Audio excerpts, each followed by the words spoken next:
Assalamualaikum warahmatullahi wabarakatuh. Selamat datang di channel pembelajaran IPA SMP kelas 7. Masih tetap bersama saya Ibu Gina Utari. Kali ini kita akan belajar tentang sistem klasifikasi 5 kingdom. Sebelumnya jangan lupa kemarin kita sudah mengisi lembar kerja sistem klasifikasi 5 kingdom sampai pada kingdom protista. Nah, sebelum kita mempelajari apa saja 5 kingdom itu, guru menjelaskan dulu tentang perkembangan atau sejarah perkembangan sistem klasifikasi makhluk hidup. Pada tahun 384 sampai 322 sebelum Masehi, Aristoteles mengelompokkan makhluk hidup menjadi 2 kelompok besar, yaitu hewan dan tumbuhan. Pada tahun 1735, Carolus Linnaeus mengembangkan sistem klasifikasi 5 kingdom. Jadi pada tahun ini sudah menggunakan istilah kingdom. Sebelumnya Aristoteles hanya mengelompokkan hewan dan tumbuhan saja tanpa ada kata-kata kingdom. Kingdom pada tahun itu ada 2, yaitu kingdom Animalia dan kingdom Plantae. Kemudian pada tahun 1866 Ernest Haeckel menyarankan adanya kingdom ketiga, yaitu kingdom protista, karena pada saat itu sudah ditemukan mikroskop sehingga manusia sudah dapat melihat benda-benda atau makhluk hidup mikroskopis, yaitu makhluk hidup bersel satu yang sangat kecil, dan dimasukkan ke dalam kingdom protista. Setelah itu pada tahun 1969 seorang ilmuwan Inggris bernama Robert H. Whittaker mengembangkan sistem klasifikasi 5 kingdom yang kita pelajari sampai saat ini, yaitu kingdom Monera, Protista, Fungi, Plantae, dan Animalia. Kemudian apa hanya sampai 5 kingdom? Tidak. Jadi perkembangan sistem klasifikasi makhluk hidup sampai saat ini sudah dikelompokkan menjadi 6 kingdom, bahkan 7 kingdom. Tapi yang kita pelajari di SMP hanya sampai 5 kingdom.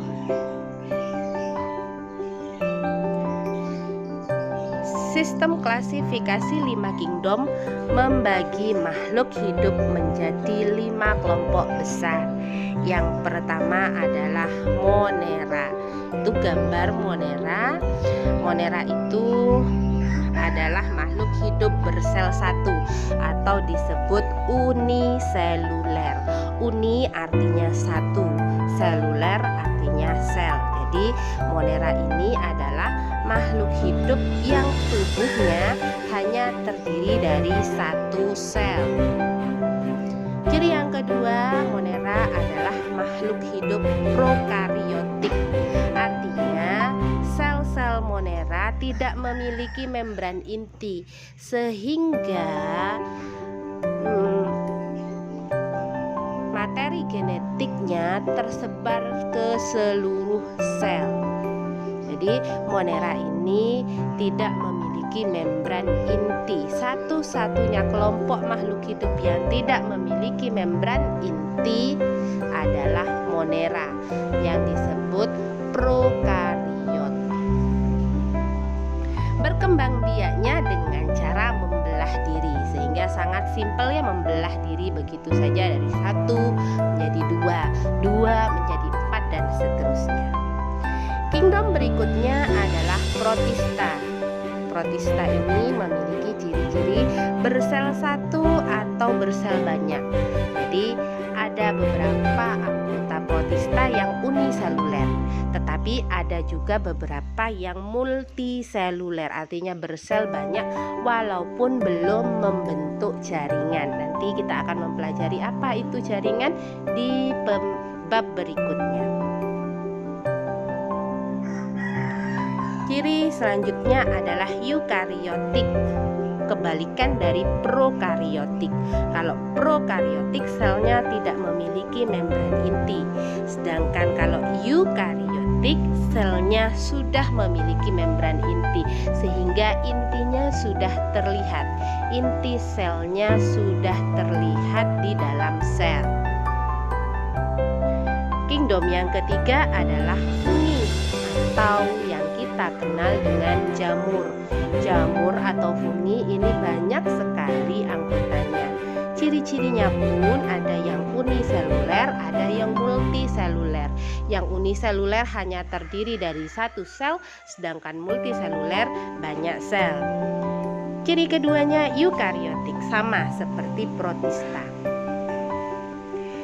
Tubuhnya tersusun atas hifa. Ini adalah ciri khas dari jamur atau fungi. Tubuhnya tersusun atas hifa. Hifa itu adalah benang-benang halus berwarna putih.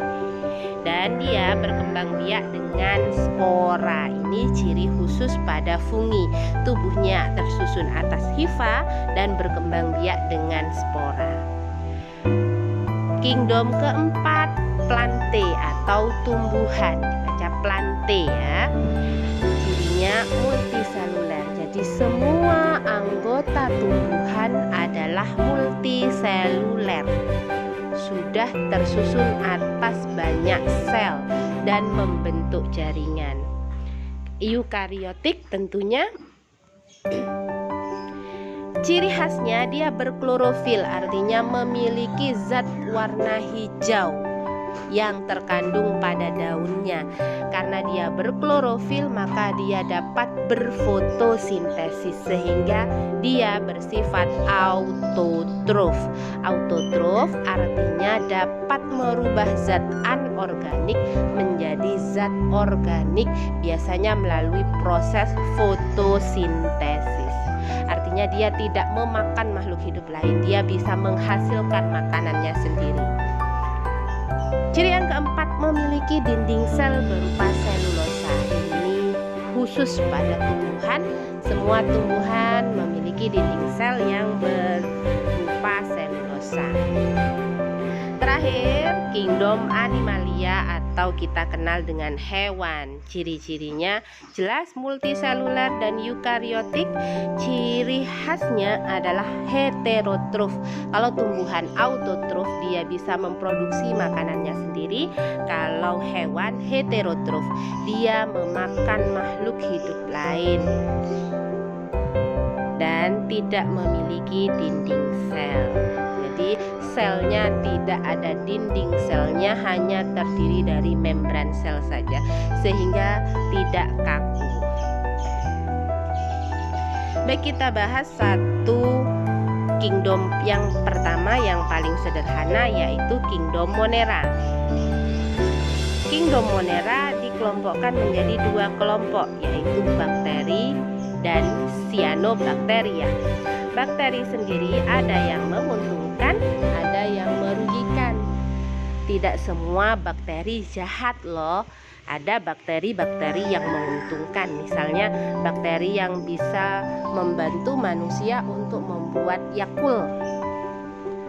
Bakteri itu berdasarkan bentuknya dibedakan menjadi tiga. Ada Bacillus, ada Coccus, dan ada Spirillum. Bacillus itu bentuknya seperti batang, sedangkan Coccus seperti bulatan-bulatan kecil, dan Spirillum bentuknya seperti spiral.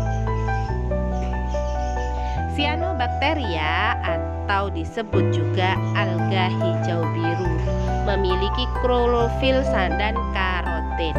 Berdasarkan contohnya ada spirulina. Nah, spirulina bentuknya seperti itu ya. Ini termasuk alga anggota Monera. Satu-satunya alga anggota Monera adalah Cyanobacteria. Kingdom kedua sama-sama mikroskopis, yaitu kingdom Protista.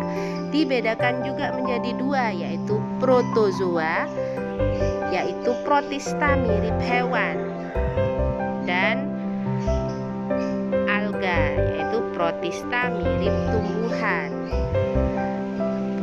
Dikelompokkan menjadi 4 protozoa, yaitu rhizopoda yang bergerak dengan kaki semu, contohnya amoeba. Ciliata, dia bergerak dengan rambut getar, contohnya Paramecium. Yang ketiga, flagellata, dia bergerak dengan bulu cambuk, contohnya Euglena. Dan yang terakhir, sporozoa, dia tidak bergerak tapi ciri khasnya berkembang biak dengan spora, contohnya Plasmodium sp. Plasmodium sp ini adalah penyebab malaria.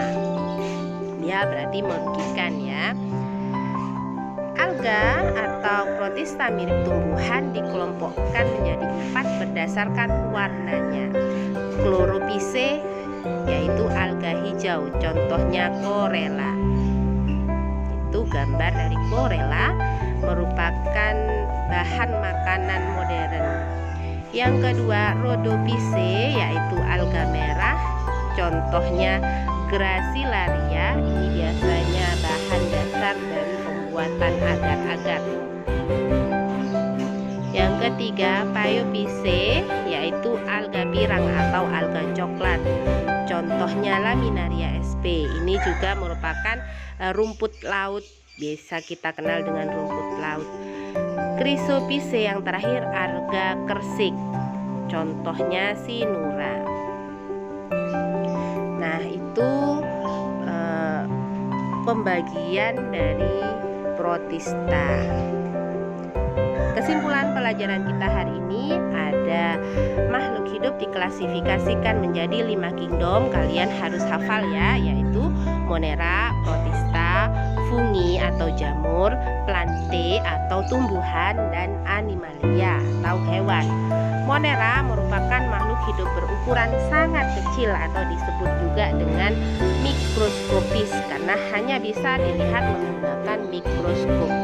Kenapa hanya bisa menggunakan mikroskop?